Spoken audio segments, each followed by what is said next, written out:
Senior నాయకులు సర్దార్ ఖాన్ గారు కూర్చొని ఏమన్నాడు? సర్దార్ ఖాన్ కూర్చొని నేను ఒకసారి రోహిత్ రెడ్డికి యశోదాకు ఫోన్ చేయమంటే చేయలేకపోయినాను. ఎన్ని అబద్ధాలు మాట్లాడతావు సర్దార్ ఖాన్? ఎవరితో బినామీ పేరు మీద అప్పు వచ్చిన ప్లాట్లను ఇల్లు కట్టుకున్నావు. నీకు చూసి చూడనట్లుగా ఈరోజు రోహిత్ రెడ్డి కాపాడిన నువ్వేడైతే ఇల్లు కట్టుకున్నావో ఎవరి ఇల్లు అది? పట్టా ఎంఆర్ఓ ఆఫీస్లో దొంగ పట్టా తీసుకొని ఇల్లు కట్టుకున్నావు నువ్వు. చెప్పాలా నేను ఆ వాడికి కౌన్సిలర్ నుండి మా బ్రదర్ చెప్పాలని? ఇవన్నీ కూడా ఎక్కడ మాట్లాడరాదు. ఇంకోటి ఏమన్నావు? యశోదాకు ఆ ఫోన్ చేయమంటే చేయలేదు. రోహిత్ రెడ్డి గురించి మీకేం తెలుసు? కేసీఆర్ గురించి మీకేం తెలుసు? తాండూరులో ఒక మైనారిటీ సోదరుడికి క్యాన్సర్ వ్యాధి వస్తే ఓ రాత్రిలో ఓవర్ నైట్లో 15 లక్షల రూపాయలు ఇప్పించిన నాయకుడు మా రోహిత్ రెడ్డి.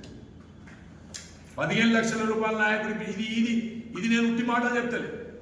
మీరు కావాలంటే ఆ పేషెంట్ తాండూరులో ఉన్నాడు, ఆ కుటుంబం తాండూరులో మీరు 15 లక్షలు ఇప్పించిన తెలంగాణ మొత్తం యావత్ తెలంగాణ రాష్ట్రంలో ఒక్క 15 లక్షల ఎల్ఓసి ఇవ్వడానికి ఇప్పించిన మొగోడు ఉంటే మాట్లాడమని మీ కాంగ్రెస్ వాళ్ళకి అని చెప్పేసి కూడా ఈ సందర్భంగా చెప్పుకుంటూ